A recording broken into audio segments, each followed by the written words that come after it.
पिछले 2 साल से ईडी यानी इन्फोर्समेंट डायरेक्टरेट एक तथाकथित शराब घोटाले की जांच कर रही है। 2 साल से ईडी इस तथाकथित शराब घोटाले की मनी ट्रेल ढूंढ रही है। ईडी मनी ट्रेल क्यों ढूंढ रही है? क्योंकि ईडी यानी enforcement directorate prevention of money laundering act के तहत इन्वेस्टिगेशन करती है। क्या इन्वेस्टिगेट करती है? मनी लॉन्ड्रिंग का क्या मतलब हुआ कि कहीं से भी अगर कोई गलत तरीके से किसी ने पैसा लिया है तो वो कहां गया, किसके पास गया, कैसे इस्तेमाल हुआ, किसने इस्तेमाल किया, इसकी जांच करना ईडी का काम है। 2 साल से आम आदमी पार्टी से जुड़ी मनी ट्रेल को ईडी खोज ही रही है। उन्हें आज तक आम आदमी पार्टी के किसी भी नेता के पास 1 रुपया भी प्रोसीड्स ऑफ क्राइम का नहीं मिला, मनी ट्रेल का नहीं मिला।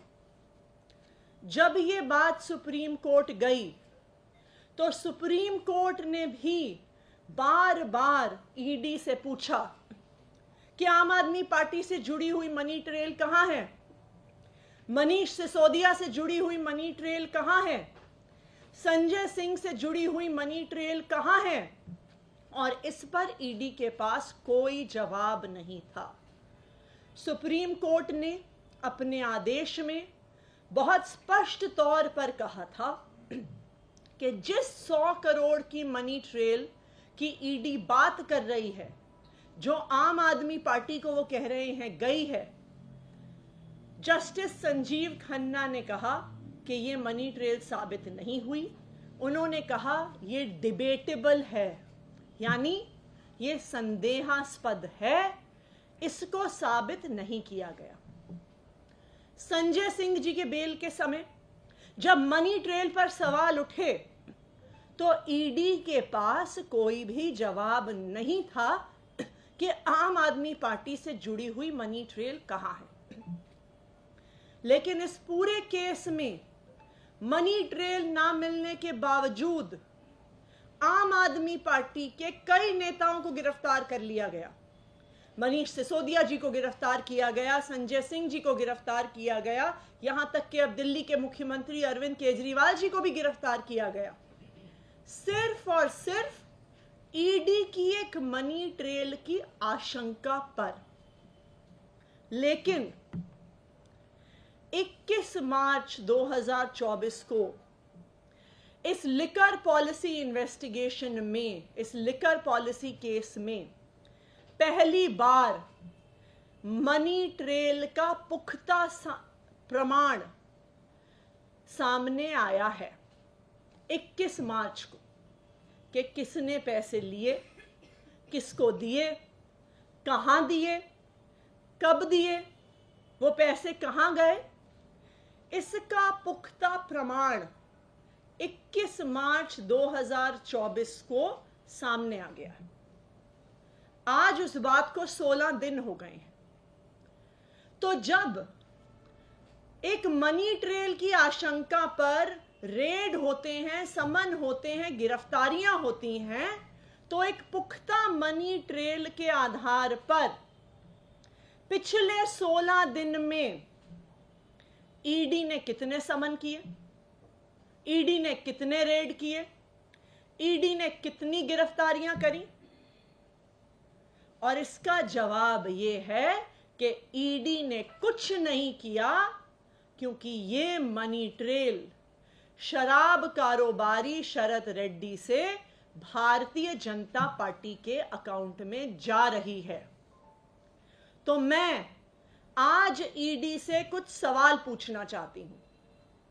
मेरा सबसे पहला सवाल इन्फोर्समेंट डायरेक्टरेट से कि पिछले 16 दिन में जब पुख्ता प्रमाण शराब कारोबारी साउथ लॉबी के शरद चंद्र रेड्डी से 55 करोड़ के चंदे का भारतीय जनता पार्टी को दिया गया, उसका जब एक पुख्ता प्रमाण आ गया है, तो पिछले 16 दिन में इन्फोर्समेंट डायरेक्टरेट ने इस पे क्या जांच करी है, कितने समन भेजे हैं, कितनी रेड करी हैं और कितनी गिरफ्तारियां करी हैं।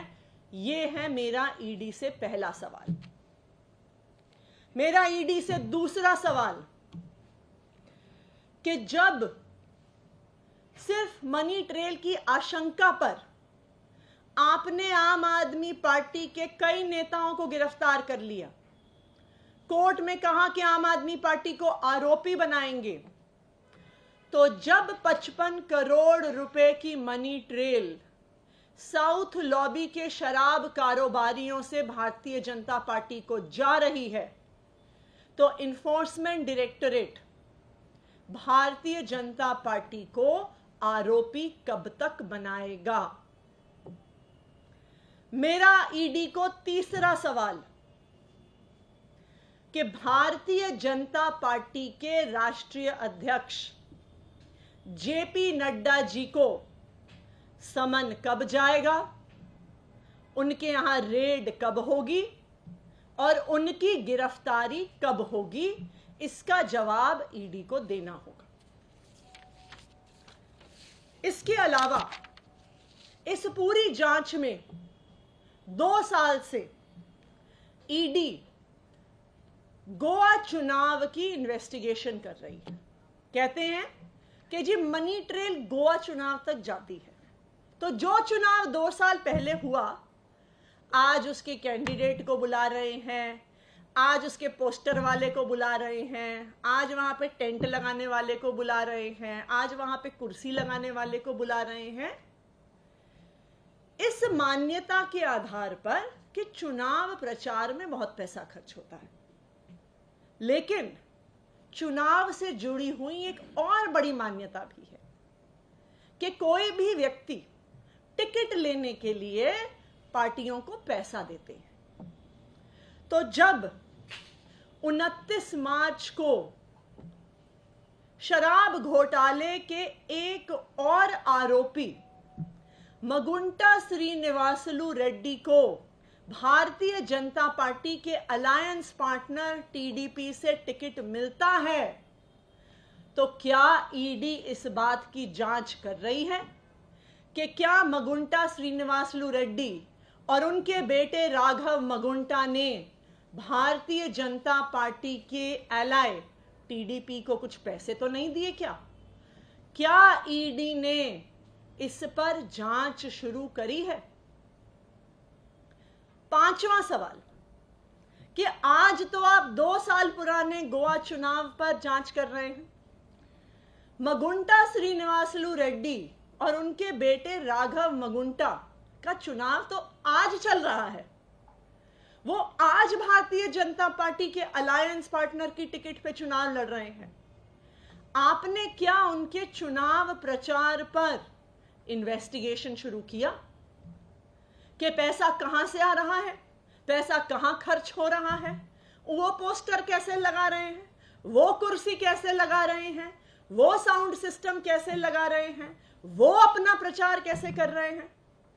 उसकी मनी ट्रेल देखने के लिए आपको 2 साल बाद किसी गवाहों को बुलाने की जरूरत नहीं है। वो चुनाव आज चल रहा है। तो ये मेरा ईडी से आखिरी सवाल है कि क्या आपने भारतीय जनता पार्टी के अलायंस पार्टनर टीडीपी के चुनाव प्रचार की इन्वेस्टिगेशन शुरू की है क्या? तो मैं आज ईडी से 5 सवाल पूछ रही हूं, मैं उनको रिपीट करती हूं। सबसे पहला सवाल कि 16 दिन से पुख्ता प्रमाण पब्लिक डोमेन में है कि साउथ लॉबी के शराब कारोबारियों से 55 करोड़ रुपया भारतीय जनता पार्टी को गया। 16 दिन में ईडी ने इस पर क्या जांच करी है, ईडी सबको बताए। दूसरा सवाल कि पिछले 16 दिन में भारतीय जनता पार्टी को कितने समन गए, कितनी रेड हुई, कितनी उनसे जुड़ी हुई गिरफ्तारियां हुई, ये बात ईडी सबके सामने रखे।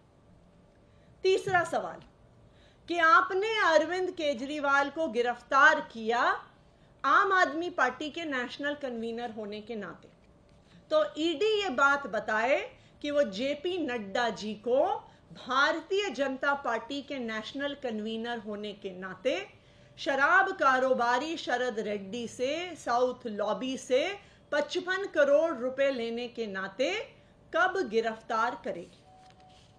चौथा सवाल, क्या ईडी ये इन्वेस्टिगेशन करेगी कि साउथ लॉबी के मगुंटा श्रीनिवासलू रेड्डी और राघव मगुंटा का क्या कोई पैसा, क्या कोई मनी ट्रेल बीजेपी के अलायंस पार्टनर टीडीपी को गया है, जहां से आज मगुंटा श्रीनिवासलू रेड्डी चुनाव लड़ रहे हैं।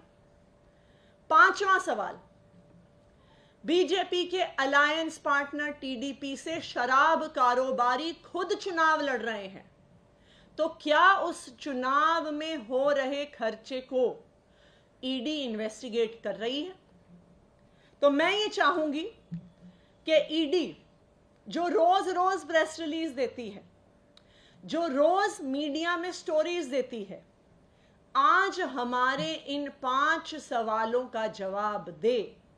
और अगर ईडी वास्तविक तौर पे भ्रष्टाचार की जांच कर रही है, वास्तविक तौर पे मनी लॉन्ड्रिंग की जांच कर रही है, वास्तविक तौर पे एक इंडिपेंडेंट इन्वेस्टिगेटिंग एजेंसी है, तो फिर वो भारतीय जनता पार्टी पर, उनके अलायंस पार्टनर टीडीपी पर जांच शुरू करे और उस जांच का पूरा खाका इस देश के सामने रखे।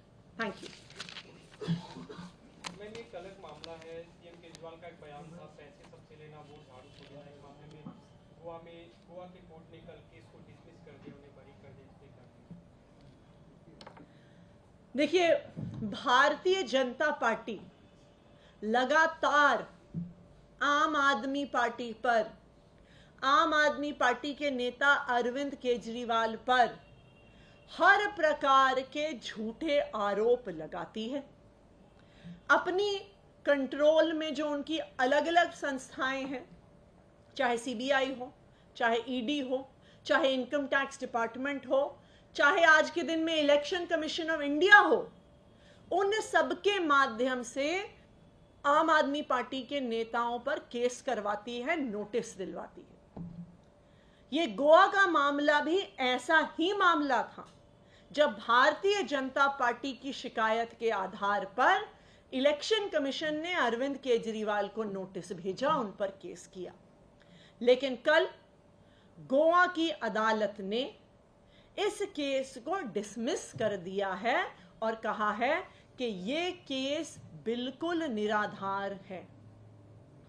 मैं भारतीय जनता पार्टी से एक ही चीज कहना चाहूंगी कि अगर आम आदमी पार्टी का राजनीतिक सामना करना है, अगर हमसे राजनीतिक लड़ाई लड़नी है, तो आमने सामने आके लड़ो, चुनावी मैदान में आके लड़ो।